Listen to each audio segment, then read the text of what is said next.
is. Welcome back, everybody. This is episode 32 of Betting the W. And Damon, it's All-Star Weekend, my man. Yes, it is. We got the three-point contest on right now.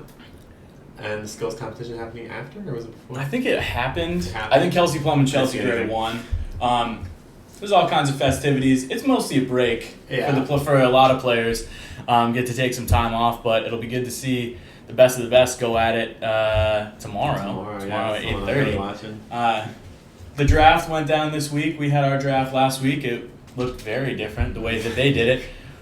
But they like their own teammates. That's the thing you got to consider. Also worth noting that Ellen Deladon was the last player off the board. Mm-hmm. But that's because she's injured and she's not even playing and she got replaced. So I say it was still a solid pick in theory on my part. It was. That's great, Isaiah Thomas. Great value on my part. So obviously there aren't WNBA games this weekend, outside of the All-Star game. Games come back on Tuesday, and we'll get into the second half of the season. So we're going to talk some memorable, noteworthy things from the first half of the season, how they're looking to pan out in the second half of the season. But first, let's just talk some news. Let's do some tailing and some fading. Let's go. Let's jump right into it. I'll kick it off. I am very passionate in my fading this week because I believe it was Wednesday night. Excuse me. We had the ESPYs. Mm-hmm. The ESPYs was pretty cool. I watched most of it. Obviously, there were some big wins for women's sports. The women's national team was recognized for their fight for equal pay. Angel Reese, I believe, was recognized as best breakthrough athlete. Caitlin Clark, best collegiate female athlete, which I think it's good that they didn't give both to Caitlin. I kind of thought they might, and then that would be a bigger issue because it would be another Jill Biden situation all over again. But they each got an award, and I think they were both deserving of that award. Especially Angel getting the breakthrough award. Yeah. You knew Caitlin coming into the year was going to be what she was. Yeah, exactly. Right. It wasn't that much of a surprise. It was, if Angel Reese had lost that award to Brock Purdy, I was going to be so upset. That was I was ready to be upset about that, but I wasn't upset about that one. I was upset about another award that was handed out. Okay. And this is why I am fading. Ready for this? I'm fading democracy. I know in past weeks we've tailed America, we faded America. I am just fading the idea of democracy. Stick with me here. So one of the awards that was handed out at the ESPYs was the award for best team. Mm-hmm. Obviously, ESPYs covers all of North American sports, collegiate and pro. The best team award went to the Kansas City Chiefs. Kansas City Chiefs were the best NFL team, for sure. They won the Super Bowl, but it wasn't like they were incredibly dominant on their way to doing so, and the Eagles got robbed. We'll say the Birds got robbed. The Chiefs were a good team, but there were several teams that I thought were much more deserving of that award. Yeah. And it showed, here's what it showed. This is why I'm tailing democracy, because the ESPYs rely so much on fan voting. Okay. Fan votes are really heavily weighted, so they tell everyone, go online, go vote for your picks for these awards. I did it. I'm sure a lot of people did it. I haven't seen the numbers, but when you let the fans decide, you can't necessarily trust them to make the right decisions. Mm-hmm. Now, I agree that there should be some element of fan voting, but a lot of fans are lazy and don't watch all the sports. So if you've got the Chiefs who have a huge fan base who are saying, hey, go vote for the Chiefs for best team, well, the Chiefs fan isn't going to go and say, well, let me weigh my other options here. Let me look at what the Aces did this season. Yeah. Let me look at all these other teams on this list. They're just going to vote for the Chiefs. Or they're going to be an NFL fan who just votes for the name that they recognize. Exactly. And everyone watches the Super Bowl. Exactly. Everyone saw the Chiefs win. Everyone watches the NFL. They know who the Chiefs are. They just vote for the big names. And the fact of the matter is, therein lies a bias against women's sports and college sports. Mm-hmm. Because you had the women's basketball champions in LSU, who were dominant in their run, only lost 2 games all season. Yeah, 2 games all season. You had the softball champions of the NCAA, who I think should have been the easy choice to win, who lost 1 game out of 62 to win their 3rd straight title and played all the best teams in the country, and nobody ever came even close to beating them. This is the most dominant run we've ever seen by a single team. And another collegiate team is the Georgia Bulldogs, who are also a football team who went completely undefeated and had a dominant run and won the national championship game by 50 points. So there were so many better options, and not even just as a women's sports fan, also as a college sports fan, there were so many better options that got ignored for whatever reason just because they aren't the NFL. Mm-hmm. And so that made me think maybe ESPN, who employs all the best sports writers in the world who do nothing but watch sports, all of the sports, maybe their opinion should be considered, because I guarantee if you had asked some experts at ESPN, they would have said, well, yeah, the Chiefs were good, but Oklahoma's lost 1 game out of 62. That's the best team. Yeah. But that's not the way it shook out with fan voting, so I'm fading democracy. I think fan voting should exist, but it should not be weighted as heavily as it is. What we need is an ESPN dictatorship. We do. They already have a monopoly. Just have them be a dictatorship and make all the decisions for themselves. Disney run everything, right? Exactly. Just easier that way. I'm tailing ownership, I guess.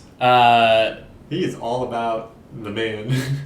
I am. So another thing that happened at the ESPYs was LeBron James won the award for the best record-breaking performance for becoming the NBA's all-time leading scorer. And he, in his speech, shouted out at the end Asia Wilson and the entire WNBA, congratulated her for her success, and told everyone to go watch the WNBA. He had some tweets about Aaliyah Boston and her clutch 3-point shot that she made this week against the Liberty. And then Dwayne Wade this morning bought a share of the Chicago Sky. So I think, you know where I'm going with this. All signs are pointing to owner.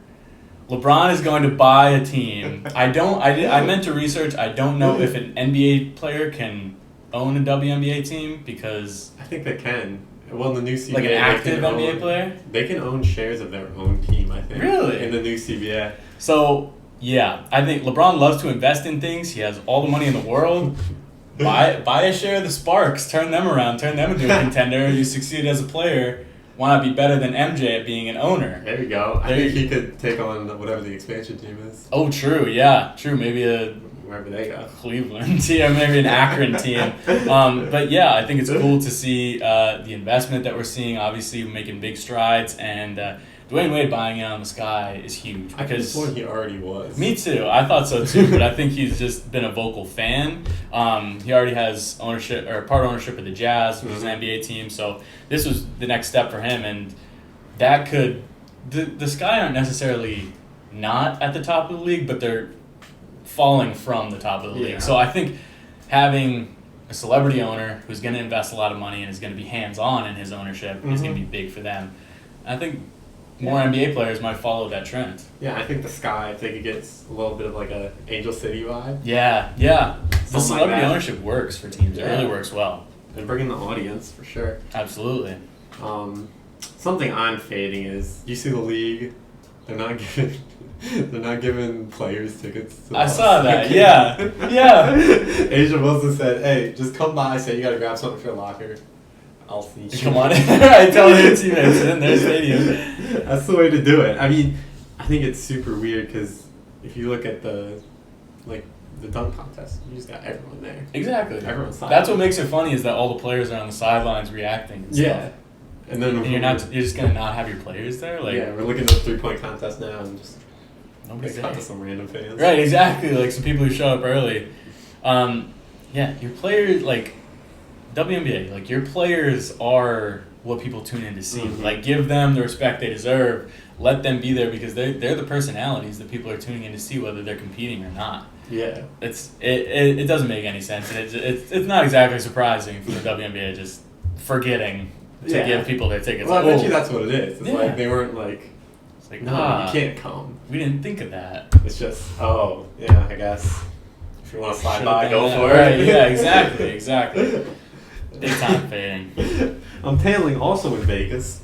The Sphere. The Sphere rules. The Sphere is very cool. And I'm bringing it up just because they're in Vegas right now. Yes. So I'm sure we're seeing a bunch of shots of it. Oh yeah, But so they got to pull up to the Sphere. In Vegas. We got to see, like, they should just, when the All-Star game's on, they should just play on the Sphere. Yeah, exactly. I wonder who is having the most fun in Vegas. Ooh. I wonder which player like gets down, because I know the Aces players do get down, but that's what they like. live. I wanted to say they're already there. Asia probably gets down. Yeah, exactly. She's always definitely showing them a good time, like trying to get Aaliyah Boston to come out. I feel like Aaliyah's very resistant. Yeah, Vegas is where it's at right now. All the sports teams are moving there, or an expansion team getting there. And now the Sphere is there, so that's just all the more reason to go to Vegas, go to a WNBA game, go to the Sphere. Yeah, Vegas is where it's at, baby. Aaliyah Boston, 21 years old. I know she's having the time of her life. She's in popping Vegas. off. She absolutely has to be popping off. All-star starter, gets to go to Vegas for the weekend. She's the queen of Vegas right now. That is sick. And she got a LeBron shout out. That's true. What a week for Aaliyah. Something Tailing come up. Aaliyah. Facts. And while we're on that topic, let's get into our WNBA discussion. So, All right. nothing really to bet on until Tuesday. I haven't looked for lines for the All-Star game. They have them. Oh, okay. Yeah. What's the line? Team Stewie's plus 5.5. See, I'm bad. I am wary of betting on All-Star games. I bet on the baseball All-Star game this week, and it just was completely... I mean, the only one I'm even looking at is the over. Right, exactly. You got to consider the over at least. You got to at least look at that. Other than that, I'm really just like, I don't really care. Yeah, no, Who wins? All-Star games are kind of fun. dumb. But it's important to signify that we are at the halfway point of the season. Mm-hmm. So a lot has happened in the first half. A lot is going to happen in the second half. Damon, Let's go. would you like to know what caught my eye in the first I half? would love to know what So- caught your eye. As we know, I'm not a huge analytics guy. Mm-hmm. I sometimes get frustrated by all the numbers that are a part of the game that exist and are good, but are sometimes overutilized. And sometimes I just wish people would kind of just sit back and be like, wow, That be boy impressed nice. by things. Yeah, exactly. Like, wow, she's hooping. I don't need to know all her advanced stats. That's not my business. One player that I think is really just dropping jaws, and I'm using a lot of men's sports comparisons in this episode, but you and I are baseball watchers. Mm-hmm. We're baseball fans. You may have heard of a guy named Shohei Ohtani, Love it. who is changing baseball, a sport that's not been changed in hundreds of years, is about the oldest sport that we have, and Shohei is able to pitch at an extremely high level and hit at an extremely high level, which are usually mutually exclusive in baseball.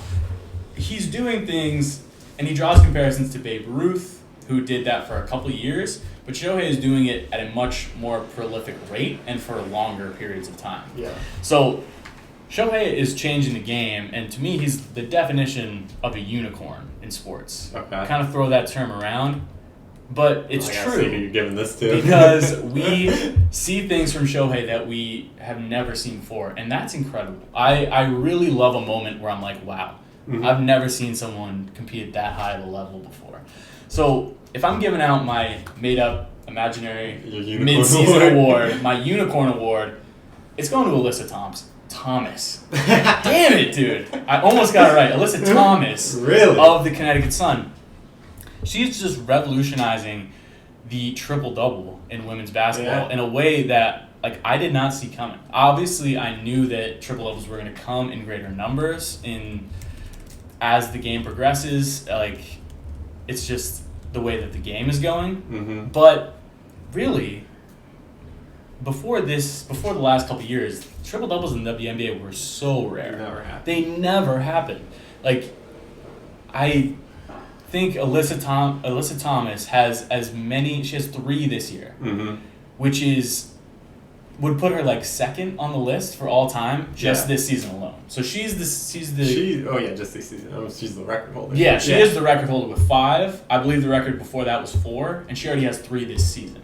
So she's not only doing something that is extremely rare, she is doing it all the time. Mm-hmm. Like, she did it twice within a week, and most of the WNBA players who are in the Hall of Fame or have like the greatest careers ever, like, have probably never had a triple-double in their careers, because you have to be a specific type of player, and that specific type of player is coming. Like, we have seen it with Breanna Stewart, who is a player who is versatile, can kind of play all positions. But I've had many discussions about like theorizing why triple doubles don't happen as much in the on the W. I think it's because the games are shorter, and the game's a little bit slower, and also because players are more specialized. So like, for the longest time in women's hoops, like, you could either be a prolific scorer in the post and grab boards, or you could be a prolific scorer from outside and dish out assists. Yeah. You couldn't do all 3. Players like Alyssa Thomas. You got it, buddy. There's something wrong with me. Alyssa Thomas, Sabrina Ionescu, Breanna Stewart, they represent the new generation of players who can kind of do it all. Yeah. Which is the most exciting player to have on your team, just because like anything can happen when that player is on the floor. And I think Alyssa Thomas is clearly utilizing the triple-double more than anybody else in history. So it was just cool to see like a player do something that we've never seen before, because that is like, I like a good jaw-dropping moment. Mm-hmm. Yeah, and so every time we talk about triple-doubles, I think about this ESPN article I pulled up that was talking about the triple-double explosion in the W. Yeah. And they run through some names at the end. Maybe they don't include Alyssa Thomas just because she already had so many. Yeah. But like the next triple threats, and they don't mention her. See, which is interesting, I think, just because of how prolific she is with those. Yeah. And that's another, that you're right, it could be because she already does it. Yeah. But it could also be another thing that I realized has been a storyline throughout the season, which is that the Sun just don't get the respect that they deserve from anybody. And that's including myself as a WNBA fan. I genuinely thought they were going to fall off at least a little bit this year. I thought they were going to be somewhere in the middle. They lost Jonquil Jones. They lost Courtney Williams. They lost like 2 starters and a head coach to LA. They've been a top 3 team, at times a top 2 team. I think that they will absolutely challenge the Liberty out of the East. I think that they could be right up there with them at the end of the season. And they haven't slowed down even a little bit. They've gotten better. Like, if I was giving out my most surprising award, it would be the Sun just staying as good as they are. Right. So dominant still. It's a sign of great organizational structure that they've been able to stay as consistent as they have for years. They went to back-to-back finals, and then everyone was like, all right, now they're going to fall off. They could go to the finals easily again this year. And it's really impressive what that team is doing. And even throughout the injuries, throughout all the doubts that we've had about them, and yet we really don't hear about them that much from ESPN unless it's history like Alyssa Thomas is doing. Like, DeWanna Bonner is having an incredible year, and we don't hear much about her. Yeah. Breanna Jones was having a fantastic year, and we did not hear much about her either. So a lot goes on in Uncasville, Connecticut that doesn't make it to the outside world, which is very ironic. Because most of it probably for good reason. Yeah, honestly, yeah. There's a lot of not so glamorous stuff that goes on in Uncasville, but there's some good stuff that happens on the court. And despite the fact that ESPN is in Bristol, which is not far from Uncasville, ironic, the news doesn't travel that far. It travels much further. So big shout out to the Sun. Everyone owes them an apology for doubting them, including me, because I had my questions, and they've answered the questions pretty easily. Yeah. What else? Do you have any, like, this is a team you thought sucked? Here we go. Now they're good. Any surprises like that? Something just crazy. I think I'm surprised by how few good teams there are. Yeah. I think we've talked about this. The league is very top-heavy, as was expected. But the Lynx have been such a fun team and an interesting team because they're 3rd in the West right now. Not only did I doubt them before the season, I doubted them a month into the season because they started 0-6, and they lost Diamond Miller right away. They we talked about before the season, they were a young team. They utilized the draft. And they've started to come into their own. Nafisa Collier is an MVP candidate. The MVP race is tough because there are so many contenders, but Nafisa Collier is one of the best players in the league right now. She's working well with Kayla McBride and just some other players that I haven't even heard of that are having kind of a resurgence in Minnesota, and also they're young players. Yeah. Diamond Miller's back.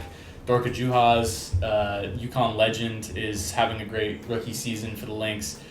And they're a fun team. I like when they post, like, when they do the dance after the wins. I think that's a lot of fun. And, like, if you're not going to be a great team, at least be a fun team. And the Lynx are fun, and they have a losing record, a 450 winning percentage.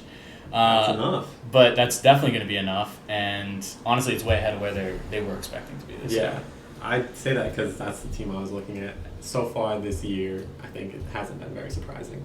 The Lynx? No, just the league in general. Oh, yeah. The good teams are the teams we knew were going to be good. Yeah. The bad teams are the teams we knew were going to be bad.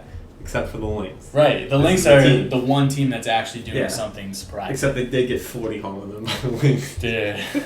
Right when I start believing in them, too. They're just a 40-piece. Those are just styles that do not match up because the Lynx want to play slow and, like, methodical, and the Wings are just going to go. And that's 107-67 is the score that you end up with there. Hilarious. Who's a team that has been fun to watch, like, for you? Like, a team that's like, oh, yeah, I'll tune in because this team is playing. I'm going to cheat a little and say the Wings, but... Because, I mean, that's what I was thinking, yeah. I mean, every time Enrique's on the court, you got to watch. Sammy Whitcomb just dropped 24. This guy called you. This guy called it. So the Wings, but we talk about them every episode. So I'll go out and say I want to say the Sky, but they've had bad vibes. Yeah. Is it cheating to say the Liberty? Honestly, no. Like, I mean, they're good as we expected. Yeah. Like, they are fun. To start the year, it wasn't as fun, Mm-hmm. but just Stewie's been playing out of her mind. Yeah. That's probably my front runner right now for MVP. Yeah, I think it's got to be. I mean, they are fun to watch. Yeah. I agree. I do think Stewie has got to be the MVP frontrunner, and kind of like I predicted, the Aces are too good for Asia Wilson's good. They're too good for Asia Wilson's own good. I think it's to put that much talent around her. It kind of distracts people from her greatness. So I think that Stewie, if she leads the Liberty to the top seed and continues to contribute as much as she is, I think it'll be her award to lose. Yep. Another fun team that I've been trying to tune into, which I did not expect, Atlanta Dream. Yeah. Atlanta Dream. Yeah, you're on there. If you asked me to list off the top of my head, without this list in front of me, the 12 WNBA teams, I would definitely, if I was going to forget a team, I would definitely forget the Dream. It's just not a franchise that I've ever thought about before. When they picked Rin Howard first overall, that was probably the first time I was like, oh, the Atlanta Dream. Like acknowledging them in my mind because they don't have a big successful history. They don't have, they're building. They're a relatively new franchise, and I also don't love their uniforms. I like to look at a cool uniform. Not my favorite uniform, but it's a great team that's wearing the uniforms. They have a winning record. They're one of the few teams that has a winning record, and they score so many points. They are fun to watch. They play fast. They just play go fast. Everybody can score on the floor. Everybody's a threat. And I've talked about it before. I just love to watch a lot of points get scored. And the Dream, Rin Howard, and the Dream are fantastic at scoring a lot of points. So they can catch teams, and I think in the second half they'll catch a couple better teams on their heels. Yeah. Just because they play so fast, and the team might not be ready for that style of play. I think someone like the Mystics, I know they're now they're kind, but in theory the Mystics are a better team. Right. I think the Dream can match up with them very nicely. Yeah, if you put them head to head, I think the Dream take care of business because they just are going to score a lot of points. Yes. The Mystics will also be a team to watch in the second half. Can they get healthy at all? Because they have just been so snake bitten by injury. They're missing a lot of people, but they do have a winning record, and obviously I tried to get a little fancy with picking them to be WNBA champions. I don't necessarily see that happening, but Sabrina just earned her cover. Did she? There we go. There's a trophy. That's why she's on the cover of 2K. They should have had her shooting instead of dribbling or whatever. Dribbling, yeah. But yeah, the Mystics will be interesting because what are we going to get from them and who are we going to get on the court? Yeah. I'm really hoping EDD and Shakira Austin come back soon. Yeah, I need Shakira back on the court. Big That's time. like my favorite player to watch. Big time. I got a team for you, the Fever. I know you're feeling good about them.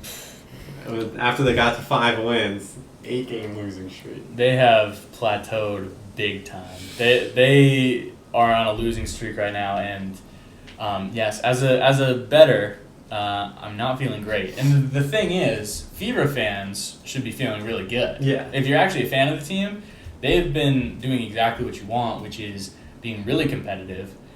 They took the liberty to overtime this week. I believe Boston hit a crazy 3 to tie. Yeah.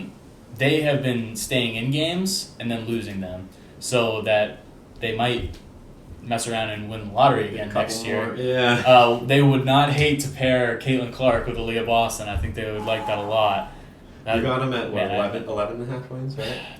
Over 10 and a half. 10 and a half? So I need they're up to, the line's now 13 Okay, and a half.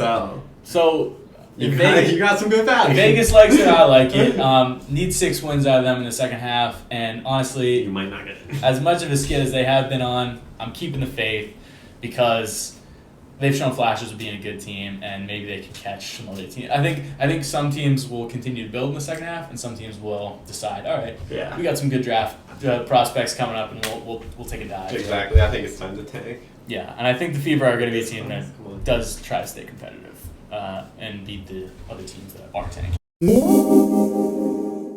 All right, my man. Let's finish us off with some rolling the dice and some walk-off.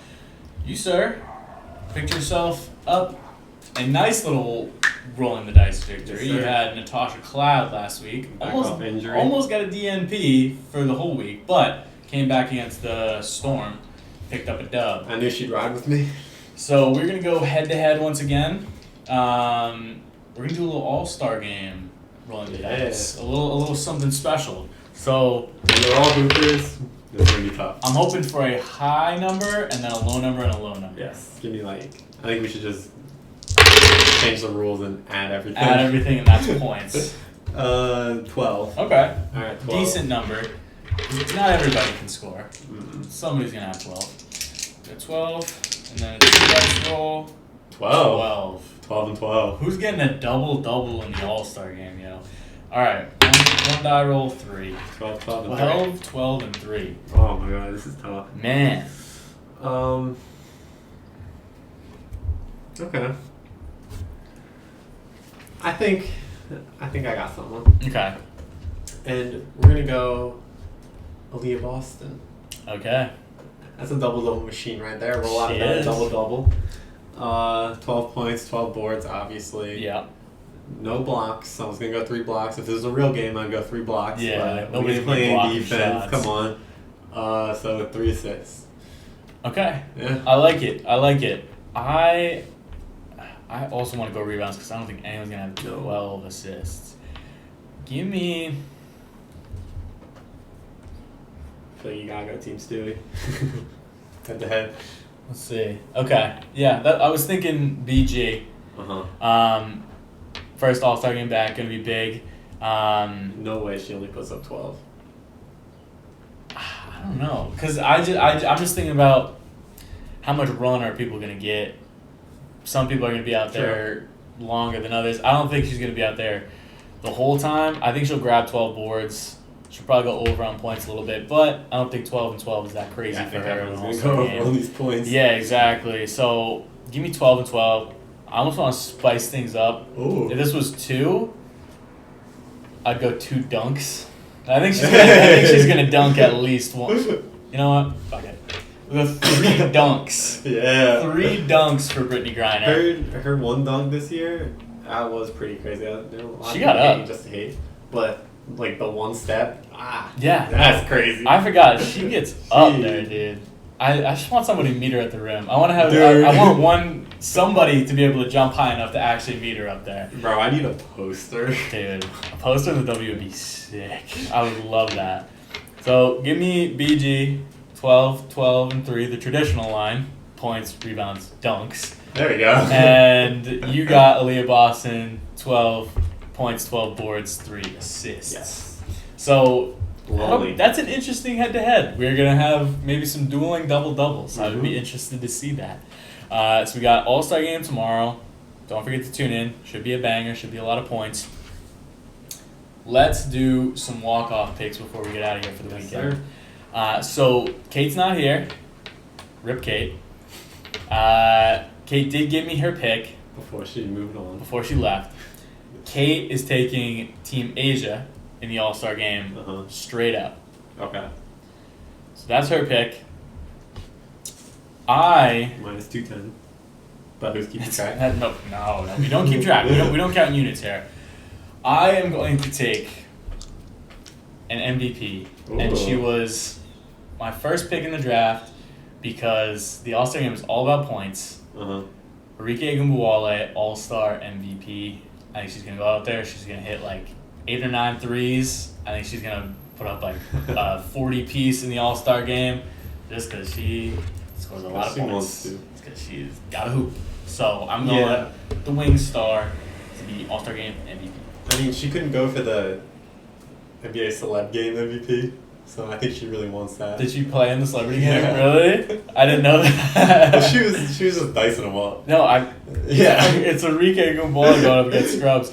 Yeah, no, it was hilarious, but I think you need an All-Star Weekend MVP in that mix. Yeah, definitely. Absolutely. She's the type of player who she's gonna care. She's gonna care enough to go get it. Yeah, and she lost 3-point. Yeah, now she definitely wants it. Anyway, chip on her shoulder. I mentioned the over earlier, 249.5. We're going for 250 points. We're going for 250. Ridiculous. 2.5. I'm riding with it. Let's do it. Let's go, dude. Let's rock with it. I am pumped for this game. There's gonna be so many points. I can't wait. I love it. I like Arike to win MVP, and I like your over on the total. So that's our little All-Star Weekend preview. Be sure to keep up with what's going on, and then we'll be right back in the second half of the season on Tuesday. Yep. So we'll be back on Friday. that's right. Check back in. See you. Be well.